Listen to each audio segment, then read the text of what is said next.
back, ladies and gentlemen, to another episode of DiabloCast, your Diablo 3 podcast. It is delayed, I know. I'm sorry. We said it was going to be, 15 minutes ago?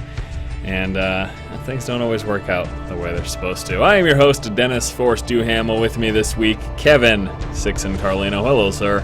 Hello, sir. How do you do? I do okay, I guess.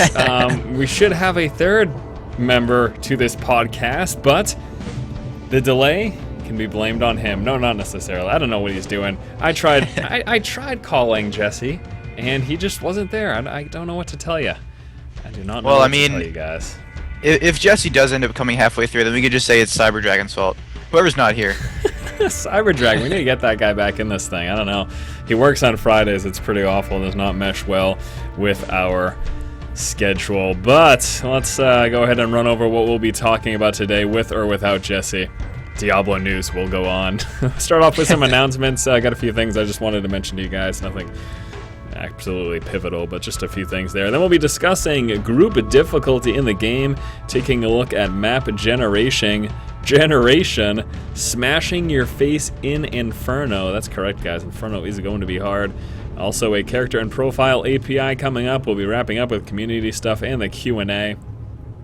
And with that, let's jump into the announcements for this week. Starting out with everyone's favorite Facebook. Yay. I know everyone, so many people hate Facebook. I still don't. I don't know why. Everybody uses it. It's not like I spend my life on Facebook, but I'm not like, I don't despise it. I don't understand why people are so angry. But anyway, Diablo Facebook page did get updated. In fact, all of the Blizzard Facebook pages get updated. This new timeline thingy, I don't even know what the hell this is. It goes to show you how much time I spend on Facebook. I have not updated a profile or anything, but I guess this is like the new layout, and Blizzard has adopted it. So. Yeah, basically, like everybody's pages will be turning into a timeline. Not that I know. I hate Facebook too, so I wouldn't know this. There you go. Join the crowd. Jump on the bandwagon. Why not? No, I mean, it's pretty cool. It lets you set dates and time. Like, you know, on this day and time I was born. So, I mean, I don't know. Obviously, that's not too, intense, but it's literally a timeline of your life, and you can look back on it in 10 years and be like, that's who I was with during high school? Timeline of Diablo's life. Let's even go back to the 1990s. See all sorts of fun stuff going on. These were really posted in 1990s? No. It goes back to February. I was going to say, why is it not? I don't even know what the heck's going on. Anyway, timeline updated for Diablo 3 Facebook page. So if that's the kind of thing that you care about, you should be super duper happy. Next up, whiteboard art. Kevin, did you see this yet? What? Sorry, whiteboard art? Yeah, Bashok posted on his Twitter account just some random whiteboard art that was drawn. That was pretty good. Yeah, I am impressed, man. I mean, you can't deny Blizzard's got some talented artists, and there's a perfect example of that. Some pretty solid stuff there. So yeah, it must be awesome to work there. I don't know. Are you gonna, Kevin? You've been thinking about trying to work for Blizzard after you're done school. Is that still something that's set in your mind, or where are you going? Yeah, I mean. First, I was just going to do a bachelor's and then go, but I think I might just get my master's first. It's only going to take another year and a half afterwards, so I figure I might as well just, pump that out and take off to Blizzard. It's exciting. Should be cool. Yeah, I mean, it sucks, but figure in the end, maybe I'll get paid a couple extra $1,000. Maybe. I'm down with a couple extra $1,000. Last week, I think it was over the weekend. I believe I posted these videos on Monday, so I think that the skill videos came up on Sunday. I really don't remember right now, but anyway, since the last DiabloCast, there has been a whole new batch of the skill videos, and I'm pretty sure I also mentioned this in my purgatory. But yeah, there's a whole new batch of the skill videos, and these have been happening pretty consistently. In fact, there was an update last week, and this is a new batch of them. Like I have been doing, I compiled them all into one video, so you can take a look at that on my channel. I think there were 5, 6, 7, 8, 9, 10. There was like 11 or 12 new skill videos added on the official site. I just mashed them all up into one video, threw it up at 1080p, gave a little bit of commentary just explaining the skills, and that's that. So still, it's the same thing, we just get to take a look at some new areas, and this Century thing's kind of weird. I don't know how I feel about that. I actually thought that was kind of cool. It's cool. I just don't know, like, Diablo, really? Is this, like, really? Do they've got fucking tracking devices in Diablo? I mean, that thing needs sensors to be... I mean, I guess so. I don't know. I guess you could just chalk it up to magic, since that's always... That's exactly what it is. It's a magical bow. That's right. Magical tracking, track IR. Have you seen that stuff? The Track IR, like racing and flight simulator thing? No, I can't say I have, but it sounds kind of cool. It's this little sensor that you put on your hat, kind of like I don't know exactly the technology that it uses. It might be its own thing, but basically what happens is you put a little sensor on a baseball cap, and when you're playing racing games and flight games, with the baseball cap with the sensor on it, if you move your head to the left or right, that's what'll happen on the screen, so you can check left and right. Cool. Yeah, it's pretty cool stuff. But anyways, maybe I don't know, maybe that's what Sentry uses. Maybe it's got a Track IR device on it. Who knows? Must be. Who cares? Besides the updated skill videos, we also got fresh, high-quality images from GDC this year. They did the design panel, taking a look at the evolution of Diablo, just taking a look specifically at like monster evolution. They also talked about gear tiering and things like that. Now we did see kind of bootlegged images in the past taken from the event, but actually Blizzard sent the fan sites and all of that these official high quality images. And again, just another thing that I threw up a video for too, so if you haven't seen it, you can take a look at that. Just really quickly on this too, I mean, like the gear tiering, that's all cool. That's I don't know, whatever. That's we already kind of know about gear tiering and all that stuff. But I was really intrigued by the kind of the progression and the evolution of enemies and that they show through this, like taking a look at Asmodon and taking a look at the evolution of Diablo as well. Were there any? See, for me specifically, there were like unused versions that I would have preferred them to use. I don't know if you felt the same way or not. But I mean, I'm just scrolling through back through them again just to check them all out one more time. Yeah. Some of these versions of Diablo look sick. Like the very first picture of Diablo. Yeah. I think that looks awesome. And then the next one, he's got these giant wings. He almost looks like an angel. That looks ridiculous. Yeah, there's some really like I don't know. This is pretty sweet. There's some really cool iterations of Diablo that I do wish that they went with. I mean, and then boom, the next picture, Diablo all of a sudden gets a hourglass shape. Well, he takes on many forms, so I'll not speculate. But there were some really, really cool ones. I think the one that I really enjoyed is coming up right now on the slideshow that I'm playing on the stream. We'll have to see which one it is. Just one of the hulking ones. I like a kind of a massive, when it comes to enemies and intimidation. Like there's just like, what's this one look like? What's the name of freaking the thing from Lord of the Rings? The thing that Gandalf fights. I can't believe I can't think of this. Oh, I know you're talking about. Belrock, is that what it is? I think it's a Belrock or something. I think so. I'm a terrible nerd for not knowing that the second that I thought of it. But well, yeah, one of the iterations of the evolution of Diablo looks like that, and I was just like, that is so cool. I wish they went with that. I mean, nothing against. I guess this is scary too, but I just. So I mean, it's obvious like the original iterations, or Diablo just took on the form of Mr. T and Chuck Norris, and then he took on the form of a Playboy bunny. that's well, you know what happened? He went on the low carb diet, high protein, get some healthy fats in there, some salmon, some nuts. That's. Oh man, yeah, it's that's just my preference though. I would have preferred Diablo to look kind of more hulking and intimidating. But that's just me. I don't know. I'm not terribly disappointed by his end thing. No, I mean, it's just fun to joke about. So that's all we're really doing here. I did also want to bring up, Kevin actually mentioned this to me last minute right before we started the podcast. Right on it was French, right? French blog? Lay blog. Lay blog. Right on Lay blog, we get a look at some of the concept art used behind the Book of Cain, and this was actually really cool because I loved the art in the Book of Cain.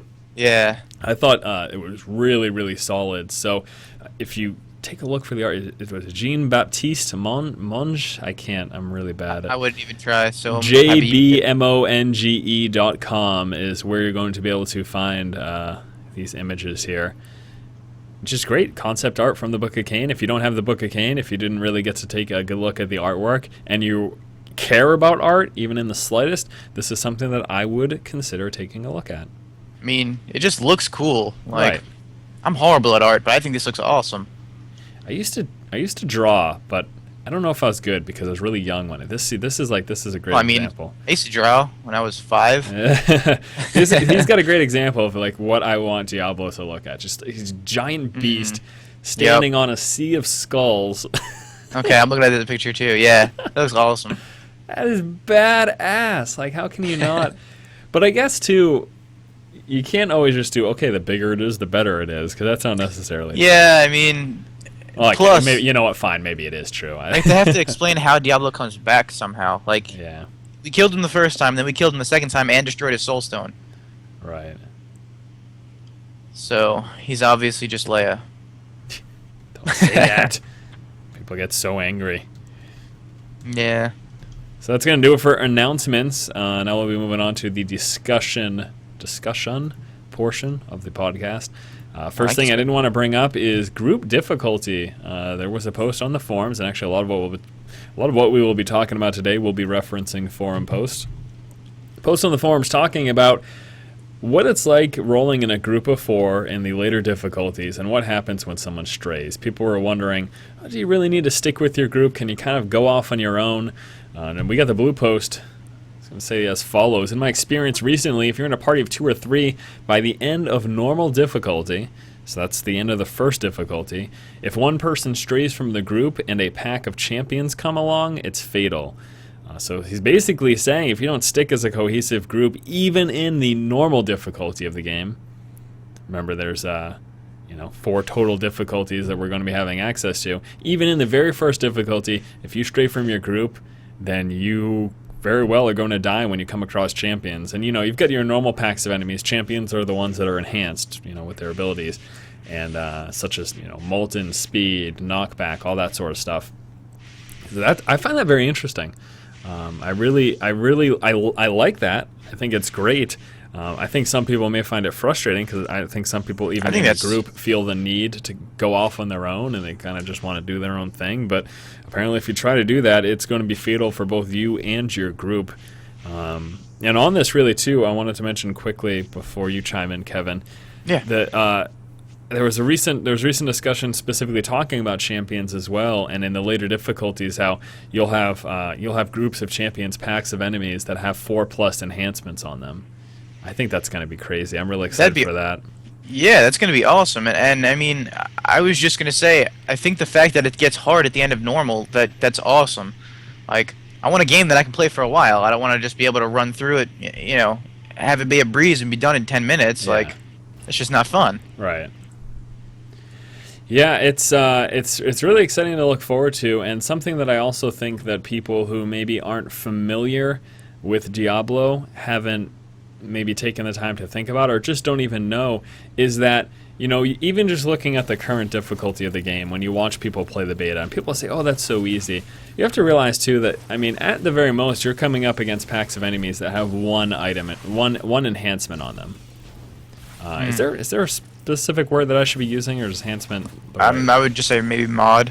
Yeah. So they'll have these mods on them, and it'll be increased speed or knockback or electric damage, molten, all sorts of stuff. But in the later difficulties, there will be packs that have multiple of those attached to them, and that's going to be incredibly difficult if you get a speed enhanced one with knockback and they've got extra damage on them, like the arcane damage or the molten damage or anything like that.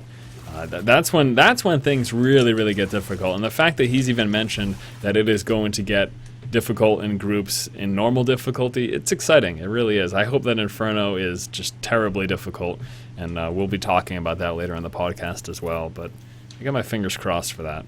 Yeah, definitely. I'm looking forward to it. As we should be.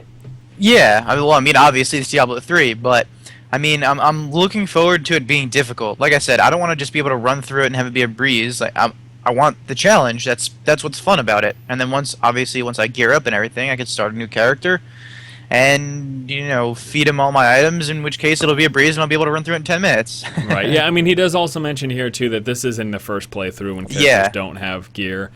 So as you progress and you are fed gear from your other characters that have already leveled up, then it's not going to be necessarily the case like this at the end of normal, but certainly at the end of other difficulties, I expect this to hold just as true if it's holding true so early on in the game. So, I'm excited, man. I am way excited. I spent no, I don't want to say all night, but I spent a couple hours last night watching all the cinematics from D1 all the way to D3. yeah. Unbelievable. Like, I forgot how awesome the original Diablo 1 cinematic was. I mean, it is kind of sketchy with that sword in the middle that just starts glowing purple and blue and green like it's Easter. That was a little sketchy, I'm not going to lie. But, I mean, still, it's so cool just to see the progression of it. Because, I mean, I literally just sat down and watched them all straight. It's just, I'm just way too excited for Diablo 3 at this point. It feels like it's never going to come. Oh, man, like a month and a half, and then we can get... Yeah, and I was thinking what I did a month and a half ago. Literally a month and a half ago was my girlfriend's birthday on Valentine's Day. That feels like ages ago. There's no way in hell I'm going to make it another month and a half. Ah, you'll be fine. You'll be fine. Well, I can't wait. It's super exciting. Map generation. I'm going to talk about map generation now. There's a post over on DiabloFans.com discussing essentially the way maps are generated, the layout, and various fixed areas and randomized areas and how that all works. Now, you're going to be able to see this post if you head on over to DiabloFans.com. And sometime early on in the beta, I actually think I did this video last September where I sort of did the same thing. I talked about the different layouts of dungeons and the outdoor areas. And it works just like this. There's basically a grid, and you will have areas that are fixed that will always be the same. But within that, there are pockets of randomized areas. And I know that, Kevin, you and I have talked about this quite a bit on the podcast in the past. I mean, heck, even last summer, I think we were talking about the randomization. But I like that they did the visuals here. I think this is going to be great for people who really don't understand the concept or maybe just new to following Diablo. This is a great way to take a look at, hey, how does randomness in the game work? And it's just like this. There'll be a grid. Some of these blocks will be fixed every single time you play through. Those will stay the same. But those little pockets in between, they've got randomized events that are possible for them, such as extra caves. We've got the cave under the well as an example. There's, what is it, the Den of the Fallen, the Fallen Den or whatever. Yes. Yep. What? Yep. No, I was just agreeing with you. It was cute. We said it at the same time. That's not cute. Oh, man. No, but I mean, I like these articles. Oh, man. I'm trying to get on. Seriously, Dennis, come on. You know what I have to say to you? What? Time to die. I'm trying to do a soundboard. That's what I thought. No, I heard the first one. I'm like, what the hell was that? Oh, man. All right. So go ahead and head on over to DiabloFans.com. Take a look at that map generation to get a better idea of how it works. It's pretty simplistic in terms of explanation, but again, they did do a pretty good job of breaking that down and showing it. Yeah, I've seen APOC read a couple of these now. It's a really interesting article. Like Dennis just said, it makes sense once he explains it, and when you look at the nice little pictures he's made, it's interesting to read about, and it doesn't like ruin anything. It's not like, oh, this is, I'm always going to use the shortest path. Well, I mean, there might be some people that cut 10 seconds off of their, runs, whatever you call it, but sure. It's interesting to say the least. Right. All right. I'm excited. Actually, something that I didn't even think about that I guess we could bring up, because this is going to happen very shortly. April 1st? April 1st. I was just thinking that. What do you think? That is cute, Dennis. What do you think's going to happen? I mean, what do you think's going to happen? Do you think that we're going to get... Oh, man, I don't know what they're going to do. You think, some people are even saying that, oh, haha, April Fool's, Diablo 3 release date was a joke.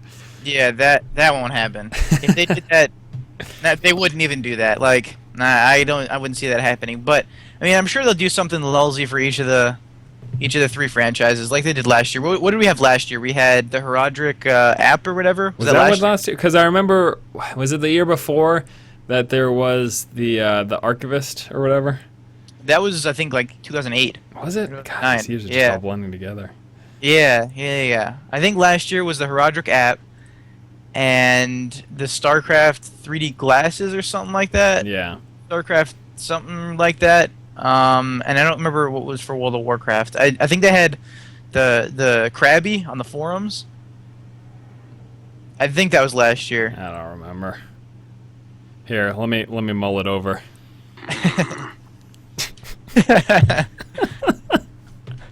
I love it. It's so fantastic. Yeah, I know. I really don't. I don't remember at all. But I will be interested to see what they decide to do. Hopefully, it's very lulzy. And I got it. I pulled it up just in case. The 1.4.11 patch for StarCraft 2 that had StarCraft Motion Overdrive. Oh, with Rob Simpson in the video, and they formed the Archon at the end. That was hilarious. Right. Let's see. There's 3 World of Warcraft ones. The Dungeon Helper Krabby, and he was also in the forums. And then a 4.1 patch preview. You know, obviously April Fools, and then some. And then they had the Diablo raid style thing from WoW. I'll link you to it if you want to check it out. But I mean, it's obviously not all that important. We're just kind of looking back. But yeah, that was what last year was. I mean, they did 1, 2, 3. They did 6 things last year. They obviously got to top it this year. I think that a lot of people are probably going to get angry this year, though. People are so on edge with everything that I don't think it's a good time to be joking around. Yep, especially for Diablo. Maybe they should just not do any April Fool's joke this year. Boy. Smashing your face in Inferno. Apparently that's what we're going to be doing. Bashak responded to quite a lengthy post by Starboard on the official forums. Starbird. He had a bunch of critiques, I guess I'll call them, talking about his frustrations with the game and its direction, forced experimentation, the death of customization, talking about Hell and Inferno, how he doesn't, not everyone's going to be in Inferno, and he's talking about the fact that I spent a little bit of time going into the fact that sort of frustrations with unlocking everything, not having the various levels of runes, to which he stated that we lose customization. Now Bashok responded specifically to that, saying that's not customization that you lose with that. It was a progressive increase to those abilities, but they still all did the same. You weren't getting more customization, you were getting like slightly more damage or something like that, Mm-hmm. Well, what I found most interesting and what I was really excited about is that he said that we will literally be smashing our face in Inferno. That was just fantastic. Specifically, I'll go ahead and pop this up for you guys. So question number 3, or point number 3 by Starboard was, Hell's for heroes and Inferno is not the place I want to be trying out new skills.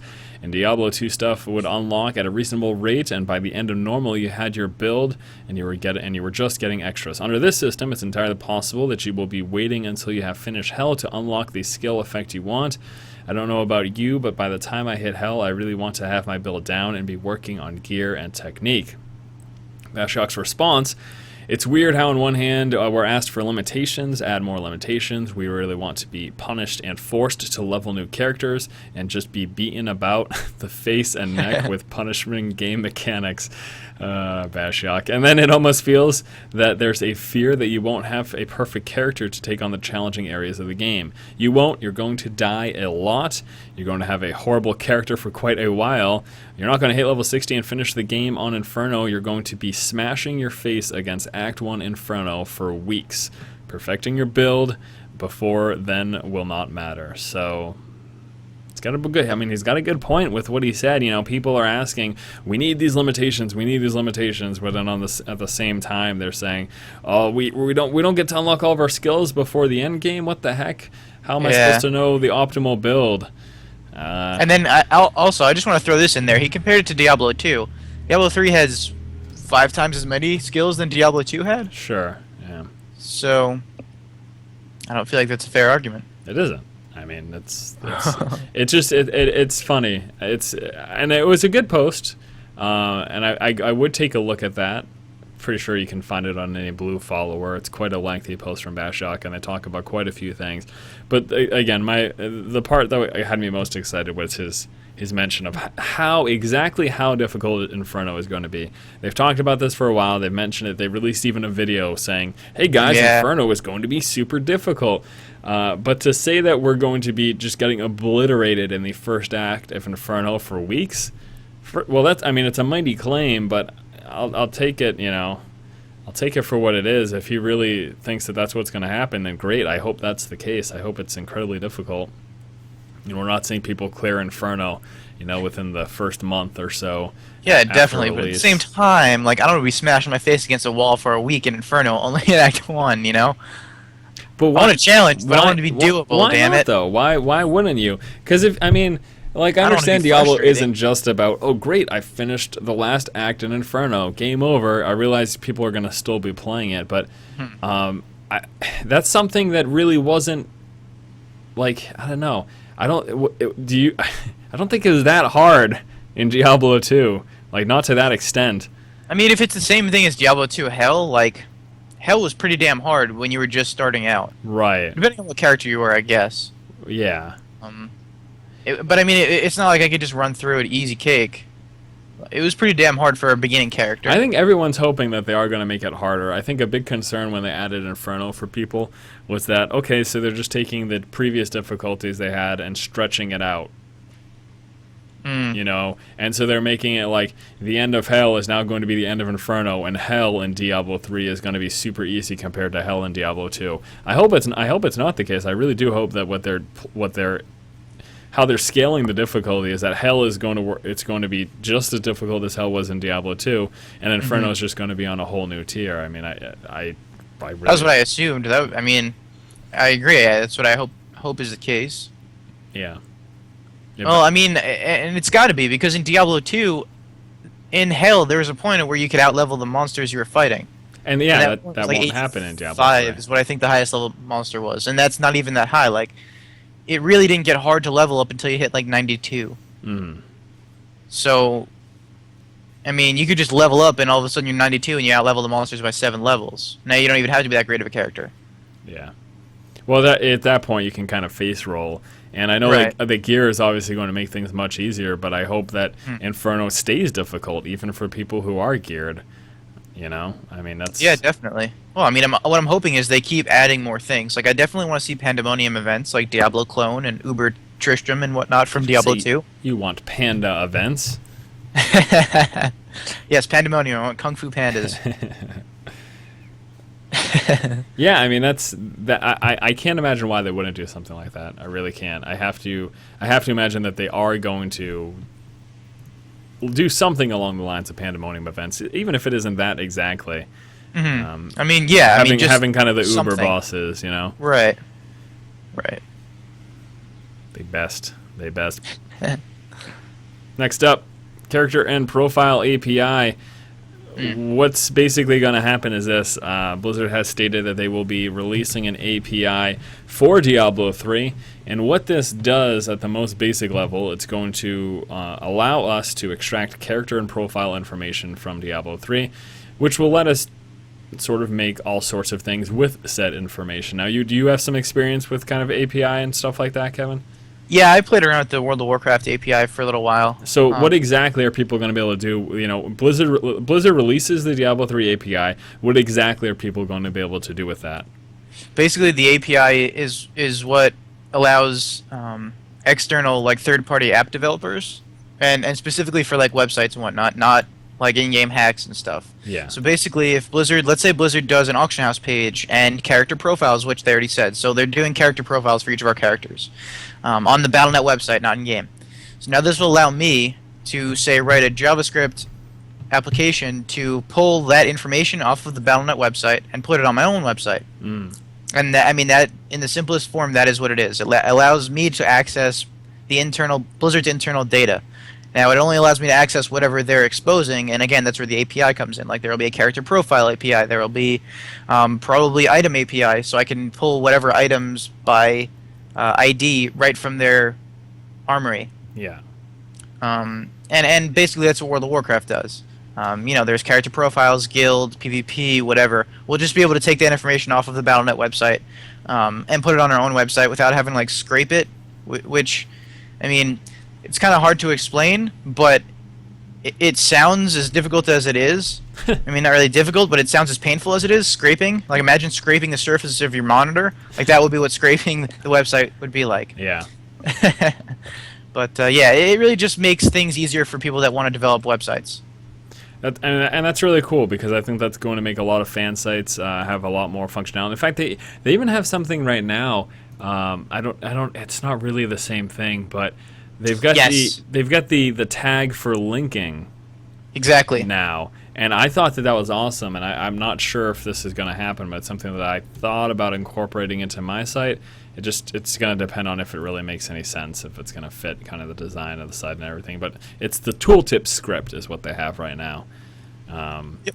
And with that, you just, you put this HTML code around whatever you want the link to say, and whenever someone mouses over that link, instead of having to go straight to the website to see it, it's just going to pop up right there. And a tooltip. Yeah, and that's really awesome. So I like that. So Yeah, this is thought that kind was of awesome. this is kind of along those lines, but different because this is using HTML, right? So this is just Yeah, sort of, kind of. Basically, that script they've already done for you. Right. Whereas the API, they're going to say, like, here's a function and here's how you use it. Now go ahead and have yourself a blast. You make your own scripts. yeah. That's cool. I like that. I wish more games did this kind of thing. Maybe they do. I really don't know much about any of this stuff at all. I do not program or mod or anything like that. So, but I think it's really cool, and I like that people do it because again, it really does. It really adds a lot, I think, to the community sites and everything like that. Having that functionality. Right, exactly. I mean, in the end, it makes for a better experience to the community as a whole. I mean, even if you don't know how to program or you don't plan on it, there are people that will and that will make really cool things with it. So. Mm-hmm. Absolutely. Yeah, I just said that. Next up, we're going to be going ahead and moving into some community stuff. Looks like we're on a pretty steady clip this time, huh? Going pretty quickly. I wanted to talk for a little while. Something that came up on the Reddit forums I thought was pretty interesting. People asking about the harder difficulties. We know how hard Inferno is supposed to be. How is that going to affect botting? Are bots going to be able to still roll through? And do we think that bots specifically are going to be able to clear Inferno? Now, the one big thing with botting, from what I understand, is that you're kind of pre-programming. You're pre-programming to set up, certain keyboard strokes and rotations and stuff like that. I think this is how at least a lot of bots work. What was it? The WoW Glider bot. I think that's how that functioned. And I'll be interested to see how that can translate into Diablo at the higher difficulties where, you're going to run. I mean, there's certainly bots for Diablo 2, though. So, Well, I mean, basically they can just detect, like, they can see the map, they can see any monsters, they can see whether or not they're champions. Sure. And the shitty thing, or the crappy thing is, sorry, excuse my French, les blogs. I literally just saw yesterday or 2 days ago that somebody released a hack, and this hack includes like map hacks and a bot and the ability to run your own like .NET code, which means that you can just basically have it do whatever the hell you want. Well, I saw that, but isn't it also, just a quick note to that, important to note the fact that Warden isn't even running right now? Right. Well, I mean, the fact that Warden's not running means that they can use it without getting banned. Yeah, but it's in the beta. Who gives a crap? I mean, that's exactly. The problem is that it's in the beta and they already have this out. Like, now they can just translate it to the game, and I'm going to bite my words because I said, I don't know how many months ago that this wasn't going to happen. And I mean, I'm wrong, so whatever. But to try to save your butt on this one, I think that our main argument was that obviously this stuff can happen and it will happen, but hopefully once Warden is up and running, these things will be taken care of. And I say hopefully, not because I want to, rain on someone's parade. Like, if you like hacking, hack your own single-player games. That's great. But hacking a game like this, especially with the real money auction house, it affects other people pretty badly. Especially if you're grinding, you're grinding for items, flooding the auction house, driving down prices. So when someone legitimately finds an item and tries to sell it, they get screwed because either they can't sell it or they sell it for dirt cheap because people who are botting and actually, forcing that on to that happen. note, So. On that note, I mean, we now have I think when I went back and looked for StarCraft 2, there's 50 some odd Battle.net employees as opposed to 3 from Battle.net 1. Yeah. So, I mean, yeah, you're right. I am right. I do think that, yeah, you are right that I'm right. I do think that they're going to be able to watch this a lot more closely and be able to take care of it in a lot more timely manner than Diablo 2 was. Yeah. So, I mean, I guess, that's that's true. I don't know. I guess we'll just have to wait and see. From what I understand, because I mean, you also have to keep in mind because they're also releasing it this early. Blizzard's just you're gonna be able to take it and say, okay, well now we can ban them for this once the game comes out. Like, sure, yeah, and honestly, fine. I hope that happens. Again, I don't. It's not to rain on someone's parade. If you want to mod or hack or do whatever games where it doesn't affect other players, that is fine. Fucking go nuts. I mean, go crazy with Skyrim. Do whatever you want. That's not going to affect anyone else. But especially with the financial thing or any of, competitive games as well. Competitive games, there's a huge push against hacking because, people will lose specifically because you're a freaking cheater. You know what I mean? I mean, so I don't know. If someone sets up like private Diablo servers and they want to, hack and bot and do all that fun stuff, fine. But yeah, trying I mean, to do it I don't on know. live servers is where it actually affects other people, and I have a problem with that. For me, it's interesting. Like, and I don't know. Obviously, I'm not going to do it because I don't want to get banned, and I know it's wrong and whatnot. But it's interesting. Like, can I make this, computer AI strong enough to run around normal and not die? Can I make it detect where monsters are going to be so I can make sure I live? Like, on the one hand, yes, it's wrong, but on the other hand, it's interesting. It's a challenge. Yeah, it's interesting. It's definitely like it's one of those things like I mentioned before. I'm not into modding at all, but I think that stuff is pretty awesome. And people who kind of create these programs and figure out these algorithms and everything to make this stuff run efficiently and all that. That's really cool. My hat's off to them for being able to do something like that. But you can't do that when it's gonna negatively affect other people. That's the problem. That's like my life philosophy too. The live and let live. Like, do whatever the heck you want as long as you don't screw with my life. That's fine. Yeah, Go right. nuts. Have a grand old time as long as you're not messing stuff up for someone else. That's absolutely fine by me. So. Yep. Yeah, it's interesting, and I guess to the point though, with that said, how do you think, Kevin? Because it seems like you have at least some knowledge on this. How do you think bots are going to be able to function in something as hard as Inferno? Do you think it's going to be manageable, just because of how in depth they can make these programs, especially if they can see the entire map and where all enemies are, where all champion packs are and where all monsters are and what types they are? Yeah. Do you think that they would just avoid like huge champion packs so that they don't get one shot, or? Right, and I mean they could essentially do things like that because they would be able to see the entire map and because they would be able to see all of where all the monster packs are. I mean, sure they're going to have the same problems we would have, and that's just being able to survive and actually kill the monsters. I mean, at the same time, they'll be able to detect, okay, well, I'm at 10% health, I need to slam a potion real quick. Right. So they'll be able to do that instantaneously, whereas we have to react. And the other thing, too, is that they've got perfect aim and exactly. immediate responsiveness. As long as it's all programmed in there, they can do that stuff. So. Right. So, I mean, as long as they can make the bot aware, then, I mean, it would be possible, but it would still be ridiculously difficult because they don't have the items still. Yeah. So I mean, while they may be able to survive, they may not be able to kill everything anyway. I mean, yeah, so it's possible. It's just going to be difficult, just like it would be for any of us. Absolutely. Next up for community stuff, I did want to mention also over on Reddit. I saw this post for Diablo 3 icon packs. I don't know if you saw this, Kevin, but I thought this was really cool. It just basically worked on getting some icons, and he's got a download link for them and all that stuff. Various icons for each of the character classes: Barbarian, Demon Hunter, Monk, Witch Doctor, and Wizard. And the specific Reddit post is right here. So if you want to take a look at it yourself, you can go ahead and download it. He's even got a YouTube video up on that. I'm going to actually pull that up really quickly. I don't know. It's just neat. Something that's pretty cool. Relatively interesting. I didn't see this, actually. You didn't? No, I did What not. a terrible community member. No, I'm a horrible person. All right, so the video that he has is about 1 minute long, and he shows specifically how to incorporate this stuff. God, I don't even know if I'm allowed to be showing this. What is he doing here? It looks like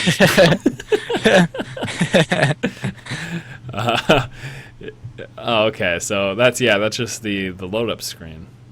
I think it's got different variants there. I like it. Yeah, it's pretty cool. I checked it out.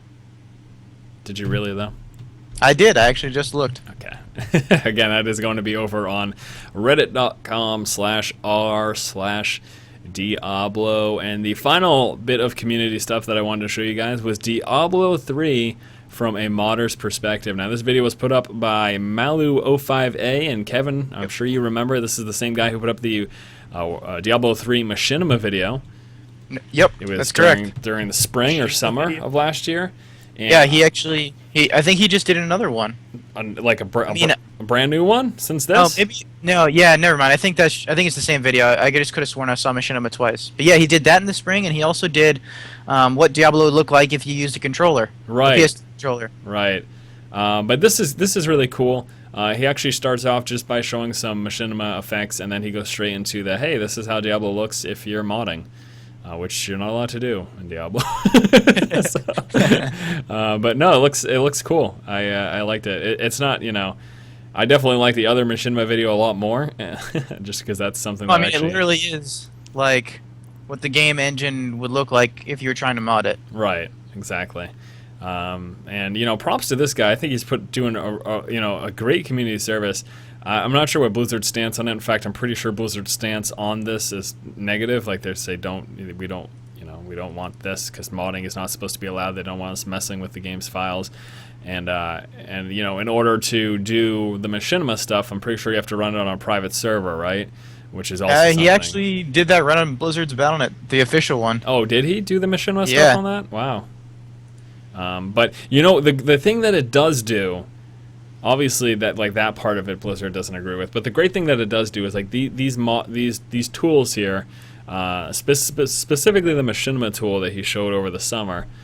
It's great because it allows people to make these videos that really do add a lot to the game. Like I get excited about watching those types of Machinima videos, and yeah, definitely. I think that creating that definitely is a benefit to the community.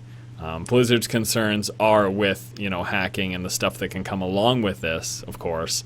But I think if people are using it, and that's the thing that they can't police like how people are going to use that. There's a really dark side to that could happen. But I think if people are just using it to make Machinima tools or to make beneficiary mods for the community, I think that's fine. But yeah, I really hope Blizzard kind of turns their eye on that one and just lets it slide. It's you're really not supposed cool. to do that with WoW, and WoW Machinima was huge, right? So he actually made a WoW Machinima tool that they all used. I think he's like the Same one guy. that made the WoW Machinima tool, basically. Yeah, exactly. So, like I said, I'm hoping Blizzard kind of just turns the other way for this same exact thing. That way, people can do the Diablo 3 Machinima just like they did WoW Machinima. So.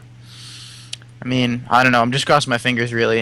There's really not much bad you can do with this, other than maybe use the camera to scroll all the way around, which really is not really going to do you much good anyway. It's like, okay, what's that going to do? That's going to give someone an advantage in PvP, which isn't competitive according to Blizzard. So who cares? Not only that, but I guess that's true.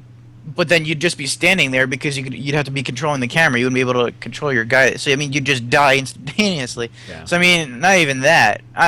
I don't know. It's really cool, and I hope Blizzard turns the other way. And I think that as long as someone isn't doing something directly harmful, that I think that they do kind of do that. Right. Because I don't think there's been any. I could be wrong though. Feel free to correct me if I'm wrong, anyone in the comments. But I don't think there's been any lawsuits against people making WoW Machinima, even though they clearly had to do things that are against Blizzard's terms of use in order to get that stuff up and running. I don't think they're going to have that much of an issue with it. I really can't imagine. And from what I understand, the people that made the winners of the BlizzCon 2011 WoW Machinima videos, they used his tool, and you can clearly see that he used his tool for whatever reason. I just remember having this discussion with somebody. Yeah. So, Blizzard even picked people that used it. So, I still hear you. Okay, let's see if live stream is still going. Damn it! This is unbelievable. I think it's probably okay. Oh, it went to green screen. I don't know if that's going to stay this way. If the stream went green screen for you, try refreshing the page. Good thing we're on the last leg of this here, which is going to be wrapping up with some Q&A. And the Q&A is going to take place over on the Facebook page. There's a link on top of my YouTube channel if you want to get there to ask some questions. Usually what happens is I'll post up for questions near the end. So, try refreshing if this looks thing like it's fixed. They just went to it. Yeah. All right. Great. All right. Time for some questions from Facebook. Wonderful. Great, Grant. Oh, actually. Here's a good one. Talk about the what? Go ahead. the fan site Q&A at all? Oh, why don't you go over that? I mean, there's quite a bit. Well, just do the basics. Run through it. Okay. Well, the first one was about your wings for the collector's edition, and basically, when you get the collector's edition wings and special dies, they're just given to your character when you create the character. Jesse. Yeah, I just kind of cut in right there. You still here, Dennis? Yeah, I'm here. I'm listening. Okay, all right. Right, where was I? Collector's edition. You get the wings and the dies, and they can't be dropped, but you can destroy them. If you lose them, then you lose them, but then you can just make a new character and transfer them. Let's see what else. I remember there was something that I was complaining about. Right, and actually this is kind of a big one. So yeah, I'm just kind of jumping around. Hey. All right, Jesse. So here's a funny story. You said, hey, we're going on at 3. And in my brain, I was like, okay, 3 o'clock. I go downstairs, watch TV. It's like 1. I'm like, all right, I'll go see what's going on. And I was like, why are they starting? What's good? The time zone thing. It's freaking me out. I'm not used to it yet.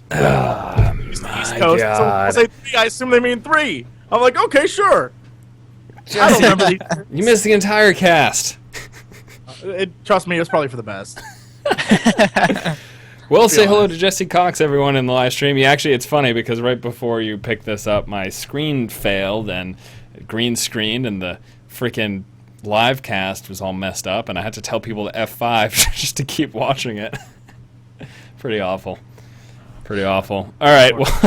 Well, Kevin, why don't you finish going over the Q&A, and we'll have Jesse answer some questions to redeem himself at the end. Sure. One of the big ones, and I don't remember all these off the top of my head, but one of the big ones was that when you trade items on the auction house, dies get removed. However, if you trade them P2P or you drop the item on the floor and the other person picks it up, then the dies stay. So I thought that, I don't know, that's what do you guys think? Personally, it's kind of odd to me. That almost makes me feel like they don't want us to use the auction house in that regard. So the dies are going to refresh when they're put on the auction house? Right. So if I use a die and throw it up in the auction house, the die gets removed. However, if I trade it to a person, peer-to-peer in game, or I just drop it on the ground and they pick it up, then the die stays. Okay, I got this. First redeemable quote of the night. Today, whatever time it is. Could it be that when you put it on the auction house, they know you're trying to get rid of it, but when you trade it or drop it, there's still the possibility that you're just temporarily dropping it or temporarily trading it, and that you want it back, or that because there is no permanency, is that even a word, to trading it or dropping it. However, when you put it on the auction house, you are getting rid of it, and I don't know if anyone can see if there's a different color on it. So maybe that's why that's the way it is. Yeah, and I think I said this last week or the week before, was that you're right, you can't see whether or not an item's been died, it just doesn't show up. Yeah. And I think Dennis and I just assumed that was because it's in the beta and they haven't gotten to it yet. But, I don't know. I mean, why can't they just say, died with item number 5? Like, who cares? And at the same time, like, if I put a gem in it, it's the same exact thing as having it gemmed, died and gemmed. It's the same kind of system. Why would it just get removed? Well, I think you're buying the item, not the color, I think is the point of that. And so they're allowing you to make it whatever you want if you buy it on the auction house. But if you are not buying it there, chances are you may at one point get it back, or you're trading it to a friend who knows what it looks like. Something like that. Maybe that's their thought process. I don't know. I dare not try to figure out what they're thinking. maybe too, they want to keep the collector's edition dies and stuff. Maybe they just want to keep that stuff like super special. They don't want it to just flood the auction house. So. Well, right, because at that point people would be willing to pay more because it's a rare die that nobody else can obtain. Right. But then why would I not just, offer it somewhere else? But again, you does it say on the piece of armor what die it is? Not currently. Because I mean, maybe it'll change in the future. But for right now, you have to assume if it doesn't say, then you could say, "Oh yeah, it's Stab with the Best," and rip someone off. I expect there to be a lot of shenanigans in the first couple of weeks of live. Trust me. I suppose that's true. Yeah. All right, let's see. I mean, was there anything relatively important from this list? I mean, obviously, we don't have to go through the entire thing unless you wanted to, Dennis. I don't. It doesn't really matter. Okay. I didn't see. I didn't even pull that list up honestly because I didn't think there was anything super significant there. Okay. I do want to talk about this one, and it's PvP. Since the arena is temporarily out of the picture, is there any way to participate in PvP after the Diablo 3 launch? Do you plan to implement World PvP like D2? The answer was no. There are many reasons why we're focusing PvP into the arenas and not bringing back hostility. We already know. PvP arenas will only be a few months after release, and in that time people will be trying out classes and perfecting their gear and builds. When they do arrive, they'll be an awesome addition to the game, and players will be ready to face off in some awesome PvP action, designed and crafted experience. So, from that, I gather that PvP will be a few months after release. Right, I think that's pretty much what we expected too. Yeah, and like I said, probably like 1.1 kind of a thing, because it's supposed to be like a major patch. Yeah. But yes, for any of those wondering, they're not going to temporarily add dueling or anything. It's just literally no PvP until the game adds it. Yeah, and you know, there's definitely, I think maybe people don't know, there isn't going to be your typical world PvP, as we just, you know, basically said in the game. They're just not interested in having that. I don't know. I really do wish they just allowed dueling, though. Yeah. I don't see why that's so wrong. Well, I mean, they have it in WoW. Like, they just do the same thing. You just stop at 1 health or something. Yeah. Do you wonder if there's I know there has to be, but like an overall grand scheme to the release schedule of Blizzard here, where they're releasing, because they have all these people who paid for a year of WoW, they're releasing the single-player game, but then they're like releasing Mists of Pandaria is coming soon, and so like it's almost like they're tiering it. There has to be some like insane grand scheme to all of it, because it almost you almost expect that you would have to have PvP on launch. Like that's something that like gamers would want and or demand.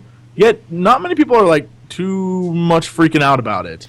I think that honestly the biggest thing probably is just the franchise itself, because it's so, like, PvP was a big part of D2's longevity, yeah. I would say, but like the game is, like, so many people are just focused on the item hunt. That's definitely the case. So I think that's probably, at least that's what I've gathered from people's comments, because I've made some pretty rash comments basically stating, I mean, I've said like, oh, PvE's for Care Bears, like it's terrible that PvP isn't here, and it was in a joking manner. I wasn't super serious. You know, PvE or PVM rather. It's a lot of fun. I'm looking forward to it. But you know, when I say those things, the response was super negative. People are super pissed at me. They're saying like, if you want a PvP, go play Call of Duty. Which, for one, I think is an absurd statement. Like, don't say that crap. Come on, that's not like. I want to PvP in this game, and just because you don't enjoy it doesn't mean I can't enjoy it or have my own opinions on whether or not it's important. Like that's up to I fully enjoy whatever aspect of the game you do. Let me enjoy what I enjoy. Don't give me shit for it. I think it's stupid.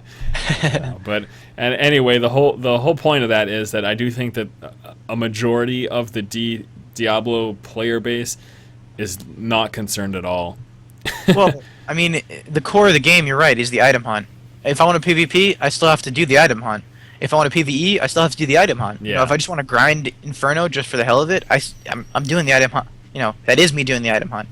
Yeah, so and that's the thing. You can't just PvP for gear in this game. It's not an option. So. Right, exactly. Which is, I mean, obviously I'm upset about PvP, and I'm sure you are, but at the same time, that just gives us more time to farm items and gear and whatever, so that way once PvP does come out, we're golden, you know? Yeah. Jesse? I don't know. Well, I mean, like, well, how about you? Like, what do you think that you're going to... Do you think you're going to be spending much time on PvP? Do you really care that PvP is not in there? Or is that, like, does that not bother you that much? Well, I mean, it's kind of like releasing StarCraft without the Battle.net PvP system. I don't know, really? I don't know about that. You're getting the story, you're getting to practice. Okay. Yeah. And you get to play, but you don't get to compete with others. I mean, it's just, it's I am making way too much a big deal of this because it isn't that big of a deal, but it's kind of one of those things where it almost feels like we should have it. I don't understand why the wait. Yeah. I mean, maybe I'm just confused about why. If I got a reason, like, look, we're trying to perfect this, we're trying to do this, but it's just like, it'll be a few months, but we'll get it. And that is something that's interesting, too, because they've put so much focus on the fact that, like, hey, it's not going to be balanced, this is going to be super casual, whatever. So what are they working on? If they don't care if it's balanced or not? Right, like what that's exactly one of the things. Are they fine-tuning right now? Because if it's basically a casual beat-em-up PvP arena situation, it doesn't need to be that in-depth, and maybe they're working out like long-term balance issues by watching people play and seeing what classes do what, but I mean, if you think about it, it just seems like something added fun while you're bored, or that's how I would play it. I don't play, StarCraft 2 for like, oh, I'm so competitive. It's just something to do when I'm not doing something else. Yeah. And I think that would help Diablo 3 in a big way, but who knows? Well, I guess their assumption too is that like that. Well, let me ask you this, Jesse. Did you play StarCraft 2 through the campaign? Yeah, I played through the entire campaign. It was strangely enough, it's one of the few things when other guys aren't trying to like, I'm six pulling him. When crazy stuff isn't going on and they aren't trying to rush you, you can actually have fun and get stuff done. Yeah. So I would build massive fleets and just go own guys. But yeah, that's I can handle the single player. So what I'm assuming then is that they're probably thinking that a lot of people are going to play the game kind of like you did with StarCraft. They're like, it's not that big of a deal if we don't have PvP because most people are going to want to level up to 60 at the very least first. And I know a lot of people are going to slam 60 fast. I plan to do that myself. But then there's probably a much larger group of people who aren't going to be as like, oh, I need to get to 60 right away. I don't even know if it's about 60. I think there will be a giant group of people just trying to beat the game. Right. Yeah, I mean, I definitely just want to hit normal, complete normal at the very least right off the bat. Yeah, I mean, I'm almost positive on release I will play until I beat the game. Like, done. Like, I can see it because if the story's good, I will be enthralled enough where I'm like, I have to keep playing this game. Right. Yeah. I think the first 24 to 48 hours when that game is released, there'll be very little sleep and lots of Mountain Dew consumption. Yeah, definitely. So. Definitely. Not for myself, I hate Mountain Dew, but I'm just talking about around the world. Mountain Dew and Doritos. I bet we get double XP for buying Mountain Dew and Doritos. You know what? I would probably pay for that this time around. It's too funny. Anything else from the Q&A, Kevin, that you want to touch on, or should we jump into... there was one more thing, I believe. Right. Two more things. Okay, one of them was about Blizzard and Meteor. I guess people were also complaining about Meteor. I didn't see that. And Blizzard basically just said, people like them, people don't like them. There's plenty of variants, so we don't have any plans to change them. That was about that. And then the other one was, will there be difficulty-exclusive random events and quests? And the answer was, we don't have any, no. It's not a bad idea, so maybe it's something we can look into for the future. Now, for any of you wondering about a secret pony or cow level, I was assuming that would be hell, probably hell only. Let's just that we can do that at the end of normal also? Possibly? That's awesome. Like, now I don't have to wait to complete the game in order to see this stuff. I mean, and when I say complete the game, I mean, like, finish hell. Because Diablo 2, you actually had to be in hell in order to get to the cow level. Yeah. Nope. I'm lying. You have to be in hell to do most of the Pandemonium events. Cow level you can see in normal. Okay, so I lied. Yeah, it'll be cool. You know what? It'll be really cool whenever someone first discovers how to get to the kind of secret area, because it's going to just blow up on the internet. I know, I've been thinking about that. God, that's going to be so awesome. Yeah. I'm way too pumped for this game. I said that right at the beginning, but I can't contain it anymore. I'm about to lose control, and I think he likes it. Jesus. Right, Jesse. I think you were supposed to say that. No, I was about to come in and go, he likes it! Like the background singers. That's what I should have done. I was like, who is he? Questions, I guess, is where we're going then. That's what that means. First question from Dan. Hey, Force, could you please talk about the drop system? What items will drop from a boss we encounter the first time, and what will drop from the... Wow, Jesus, I didn't mean to do that. Well, yeah, you did. Arnold Schwarzenegger, what the hell was that? And what will drop from the following? How is it going to be affected with an Nephilim buff? So apparently people don't really understand the drop system, and that's certainly understandable because the drop system in Diablo is much different from it is in a lot of RPGs. Drops are randomized, and you're not... You know, it's not that I go to the Skeleton King to get this piece of gear. It doesn't work like that at all. There's an entire loot table, but it's spread out pretty much amongst everything, to be honest with you. Now it's spread out in tiers as well. I'm trying to understand the mechanics and explain it a little bit. Like, you're not going to get something that could drop at the somewhere in Inferno in your first playthrough in normal. It just doesn't, you know what I mean? Right. It's not really going to work like that. But in tiers, things will be randomized. So you'll have kind of an array of possible gear that you can get throughout normal difficulty.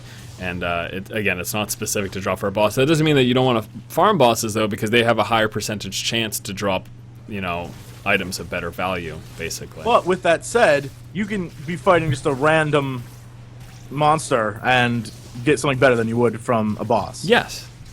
Oh, yeah, that's possible. Yeah, you definitely can. But again, the specific distinction of, like, am I going to get the best item in the game in my first playthrough? No, that won't happen. It doesn't exactly work like that. You can get in your first, in the first act, you could get something that's going to be better than, what's going to drop in the fourth act of normal. But the chances of that on your very first playthrough are ridiculously minimal, because the stuff you'll get in the first act will be around first act level. Right. So you're not going to go into normal and be like, I got a level 50 item. Never going to happen. Never going to happen. Right. And that's I guess that's the best way to think of it. It's as you progress and when you come across boss encounters, your percentage chance of getting a higher quality item is higher. And that's how it'll work, and then obviously you have to think of like the magic find system. The more magic find that you have, now with the Nephilim Valor system, the more Nephilim Valor buffs you have, the higher percent chance you have of getting a higher item. But no, it's not the type of game where I'm going to farm Diablo to get this specific sword. It doesn't work that way. That's not how That's not how looting works. And I do think there was a article written. I don't remember if it was on Diablo Fans or Ink Gamers, but there was recently an article written that kind of showed off how the loot table system works and all that. I don't know if you saw that, Kevin, anywhere. I don't think I did. No, I'll try to find it. Give me a sec. I'll try and look it up. Okay. I think it may have been on Ink Gamers. Ink Gamers? Yeah, probably. I think there yep, was it was. There was? Okay. Yep. I'll share a link. Thank you. So, just pop this up for people just so they can take a look at it themselves. Oh, wow, that's relatively old. How recent was this article? I thought there was something that 6 months or so? Happened. What did you do? Yes, I just typed in loot system Diablo. You fail at search. I do. Quick question from Randy. You they just changed the skills around on the official skill calculator again. What do you think about them still making such drastic changes, especially the Witch Doctor this close to launch? Do you think the beta feedback or end game play seems to be affecting early skills the most? Well, Kevin, you want to remind them of our theory here as to why they're swapping this stuff around? Sorry, I'm now looking for this. Oh, I found it. Okay. I hate you. Tell me the question again, and you can have the link. Okay, so the question was the fact that they just today were switching around some of the early game skills. What did we talk about earlier about that's this? That's obviously so that way they can just show up more things and hype up the game, and then just change it all back. Right. Just because they're like that. I am honestly of the assumption that what they're doing, they keep on switching the skills and showing us new skills that weren't previously available. I think they're just like roulette wheeling this bad boy. And like every week they're just like spin a wheel and like, all right, these are the skills now that the beta players can use, and they're just completely reorganize everything. But they've got like a final master list of the set skills that they want, and then once release comes out, they'll just default back to that. I don't know why they keep switching. I think it's supposedly silly. These are the old skills from patch 13. So like I think it's the first set before they changed anything. Supposedly that's what a buddy of mine, Molster, is telling me. I don't know how true it is because I haven't looked at it, but yeah. It's just silly. Actually, I've got a good question. It's from Fabrizio. He says, is Diablo 3 starting to look more and more like WoW? Do you have that unique feeling of playing a Diablo game? And I mean, my answer is no. Like, sometimes I open up the D3 launcher and I confuse myself. I almost think I'm in, a panda or something. All right, now I have to ask you, Jesse, because you do. The barbarians do look like pandas. You play a bit of WoW. You spend quite a bit of time over the past couple of years with WoW coverage on your channel and all that. What do you think? The distinction? Do you feel a difference? Obviously, besides the isometric view and the different actual gameplay, how do you feel Diablo compares to WoW? Is it the same? Dare you say that? No, it's not. No, it's not. It's the exact same difference of saying like, is StarCraft the same as Warcraft? It's not. That's why Blizzard did what they did. They have an RPG that's sort of a third. What is that? What angle is that? Like a top-down isometric. Yeah, it's isometric. Isometric. Yeah. There you go. Yeah. And then they had Warcraft and StarCraft, and then they were like, well, of those properties, which can we make an MMO? And they made Warcraft the MMO. And so that is sort of this. You're playing this one character, and you have this whole list of abilities, and you can do all this stuff. I will say, the changes made to Warcraft in the future for Mists of Pandaria are more reflective of Diablo than vice versa. So WoW fans should be angry because they stole Diablo's stuff. Pretty much. Because in Diablo, you have your character, but the level of, you don't have things like what I have. What's the time sync, I guess would be the key word. Diablo is a single player game with online elements, and that's what it is. It's meant to be played as a story, and then you can take it further and item hunt, play online with friends, do that stuff. But it's essentially at its core a single player game. And when it comes to WoW, you have to play with other people. Even though they're like, they're still, you can, run single player, but you're playing with other people. You have to. Yeah. It's Right. about interaction. And then, StarCraft's an RTS. So it's completely different. It's definitely a story-based game. If you ever played Diablo 2, Diablo 2 was driven by the fact that you were playing the story of what was happening in that world. Yeah. Warcraft, let's call it like it is. Warcraft is about farming items and looking better than everyone else around you. That's what that is. Yeah. And it's about bragging rights. Like, I killed this boss. Well, I killed this boss. Right? And StarCraft is essentially, competitive PvP or fun time gameplay. But Fun time game.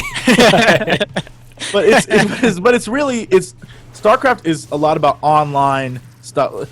I guarantee very few people actually still play the single player campaign right now. Oh, right. yeah. I mean, I played yeah. through it the first day. Got it done, and then that was it. Never played it again. I didn't even Right. finish it. I gotta be honest. I didn't even finish the campaign. I just don't care. I'm sure it's great, and I'm sure they spend a lot of time and effort on it, and it was a phenomenal campaign. But that's just not my thing. So Yeah, and Diablo is like a weird happy medium where you're playing online, but in order to do the stuff online, you're playing through the campaign again. yeah, So it's a story that you're going to play multiple times, so it has to be really, really good and engaging, or it has to be something where you can at least enjoy what you're doing in it. But again, it's a single player game, so it isn't. Maybe if you're talking about abilities, besides using a hotbar, and it uses like half of one, right? It's a much more simplistic. I don't know. I would say totally not even close to being like WoW. But and for me personally, what I guess I'm most excited about with Diablo is the kind of like the pick up, quick play, and drop nature of it, which you don't Exactly. have in a game like Diablo. Like it's not that way. I mean, I'm sorry, you don't have that in a game like World of Warcraft. Like if you want to accomplish anything in WoW, you better get ready to sit your ass down for 3 hours because there's no way you're going to get anything meaningful done in 15 minutes. Where in Diablo, you could hop in, play for 15 minutes, and find an amazing item. And, you know, not only that, but at the same time, you could sit down and play for 5 hours if you wanted to.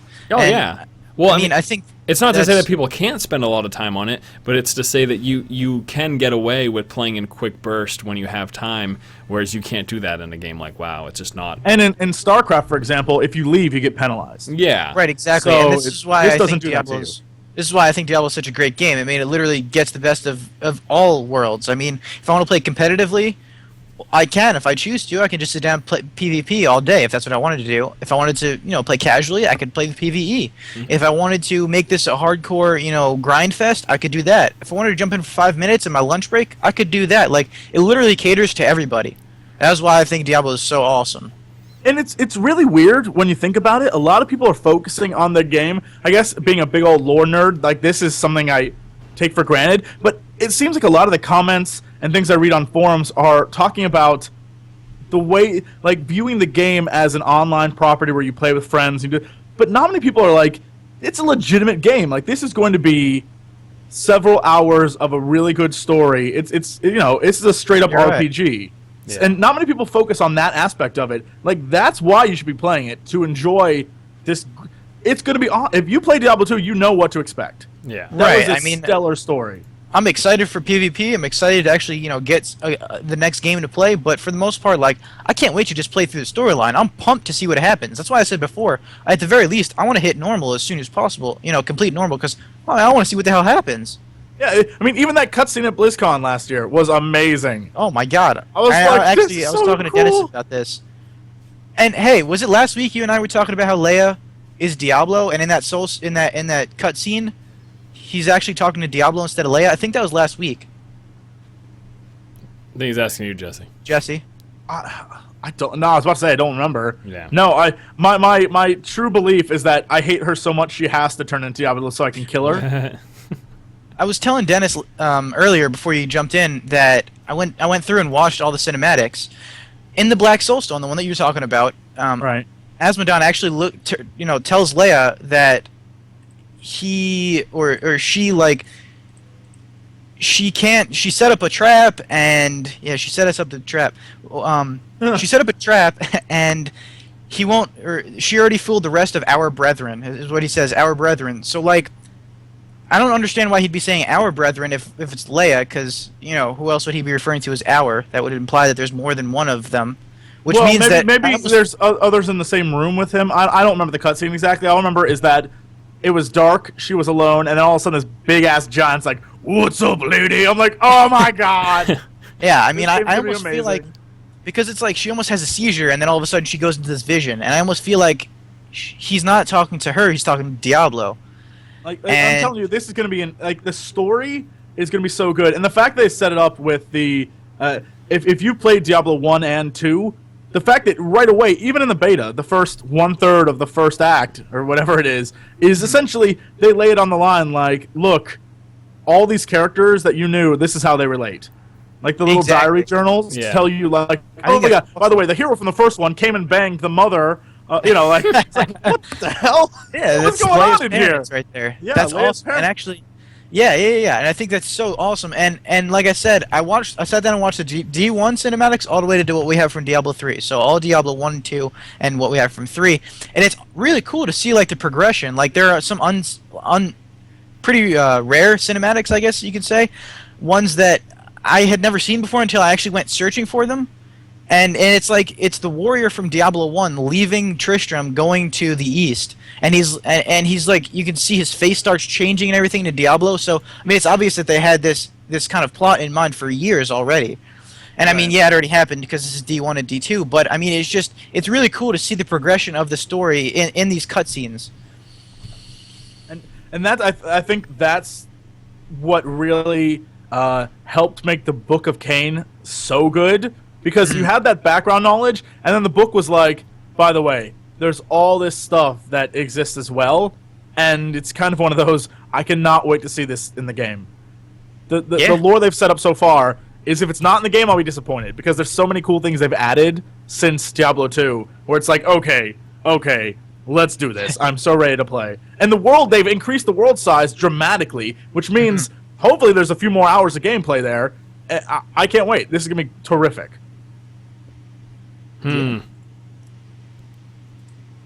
Lord nerding out. I gotta get rid of some of this crap. I need to find a good setup for a Diablo soundboard because this stuff's hilarious. And I was just playing around with this. I'm like, this is fantastic. Like I could just do all sorts of stuff.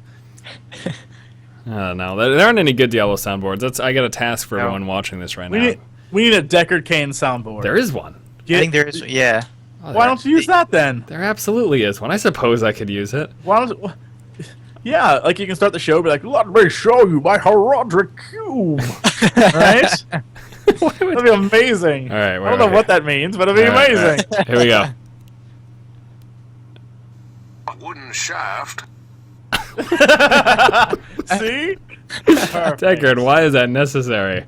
Deckard solves everything. I am terribly offended. What a shaft! This is great. Yeah, I suppose we could try this. Of course, we've got the ever so popular. Stay a while and listen. My wooden shaft. That's what it should be. All right, that's make any sense it. either. One last Whatever, question. I heard in D3 there will be no ASWD movement. Is that true? For consoles, I suppose they will be analog movement. So why do you think on PC there is no ASWD? Well, They ever had that? What? Wait, I can answer this. In a Diablo, have they ever had that in one of the Diablo games? No. Not that I know of, no. Yeah, no. Jason actually answered this question at one of the BlizzCons, and what he said was it's really important for them to make sure that they can get one style of movement working correctly. So whether or not they add it in the future, I mean, basically he said we're not doing it now. He didn't there was no implications that they'd be doing in the future, but I mean, there's limitations to the ASWD because it's on like a movement pivot system, right? exactly. Yeah.